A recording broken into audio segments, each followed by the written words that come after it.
It is now our honor to welcome Reverend Stephen Rozzelle, who is the 1997 Russ Berrie Making a Difference awardee and an Episcopal priest. Good to have you with us, Reverend. Thank you very much. All the way back in 1997, you were a winner. That was the first year of the awards, the Russ Berrie Awards for Making a Difference. You remember that?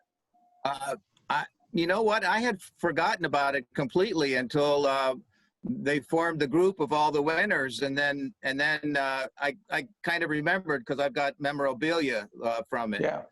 Yeah. And it's also the organization that you were working with, Curbing Hunger. What was the organization and the mission? Because it still exists today. Well, it was to provide food for the community by collecting via our recycling crew, and it was only in the month of June with the theme "Hunger Doesn't Take a Vacation." So it all started with an idea that I had at breakfast table with my family. I was president of the food bank at the time, and the recycling center in Somerset County was the next building. So I'm having breakfast. It was a Monday morning, and the recyclers came, and I just got the idea. Oh my goodness, why couldn't we put some food out with our recycling and have the recyclers just drop it off on their way to the recycling plant? And so I went to the freeholders, and I loved the idea, but you can't mix food with garbage, they said. But we love the idea so much, we'll be happy to provide a truck to follow the recyclers to pick up food. And so first year we collected 80,000 pounds of food, which is more than they get the rest of the year put together. And that started it off. It was so exciting. And the Russ Berrie folks, the foundation, the Berrie Foundation recognized you that first year. Did you have any idea? I mean, literally, we're getting close to 25-year anniversary, which is why this series is called 25 for 25. The idea that millions of dollars have been awarded to folks like yourself and not-for-profit organizations, well over 300, close to 400 people have been recognized as winners of the Russ Berrie Making a Difference Award. What do you, from your perspective, as a man who is dedicated, as a leader who's dedicated himself to making a difference in the lives of others, the idea that there are so many people making a difference and that the foundation recognizes them, what do you think that says? I have a theme that we find what we look for, and so that you can look for what's wrong, or you can look for, what's wonderful, and that's a great way of perpetuating, the idea of bringing hunger to the forefront of people's minds and consciousness so they can contribute. One of the things that made this go, I don't think too many people like being accosted at the ShopRite, with "please hunger," but this is a very convenient way of giving food to the hungry. And I think it's like, wow, that you got recognized for it. It was beyond my comprehension what would happen after that. Yeah. So let me ask you this, Reverend, the work you're doing today, yes, nearly 25 years after we met at the Russ Berrie Making a Difference Awards, you focus a fair amount on grief, helping people deal with grief. And as it relates to COVID-19 and grief, what in particular makes dealing with grief so difficult right now? Well, one of the things I do about grief is I always have families create a project that captures the goodness of the person they're grieving for. So they're not left with the past, but that there's as a result of the awfulness and the grief, that a project is created that brings life somewhere else. That's the way I do things. How do you do that, Reverend? How do you do that, Reverend? Well, I'll give you an example. 3 years ago, a woman came to me who had grown up in this church with her son. They lived in Florida, and he died tragically in his early 30s. And I said to her, "Dory, the mother, tell me about your son." And she said, "Well, my favorite story about Jeffrey is a couple years ago, he was driving on the highway in Florida, and he came across this heron that had been clipped, and it was fluttering all over, and cars were going crazy around it.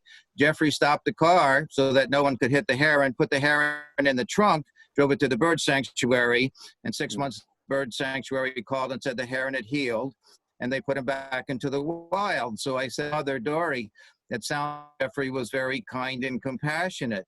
She said, "Those are the exact words that I would use." So with a lot of things, They both went to high school in Butler. For the last three, I have presented the Jeffrey Keenan Kindness and Compassionate Award, $500 gift certificate. And I said to Dory, it'll be a parent's proudest moment. You know, we do sports at graduation, we do smarts, but we don't do your heart.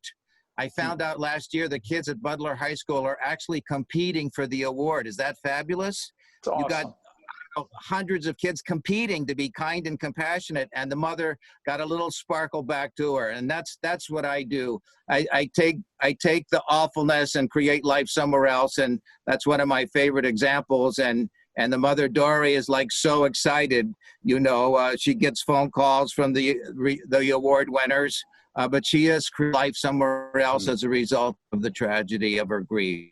But, you know, Reverend, that's powerful on so many levels. But the other question in terms of COVID, I'm curious, how has it impacted your ministry? Well, from the beginning, this is just my way of doing things. You can be focused on what's wrong, or you can be focused on what's possible. And so the church services inside have been minimal, you know, for obvious reasons. But as a result of doing Facebook services, we have 600 people watching the service instead of 150 people on Sundays. I've started a meditation every Sunday, which is like a middle, like a small sermon. But it's like I don't dwell in the past where grief is. It's like let's take the awfulness of something, again, create something. And so I've met more people walking in my neighborhood than ever before. And so it's like, yes, there's awful, but I don't focus on awful. I focus on what's possible. How'd you get to be such a positive person? Well, maybe through education. You don't learn that in seminary. In fact, everything in seminary is about your head. Oh, it's just been a long process along the way. And it's why what I preach about all the time is listening for what's possible, not what's wrong.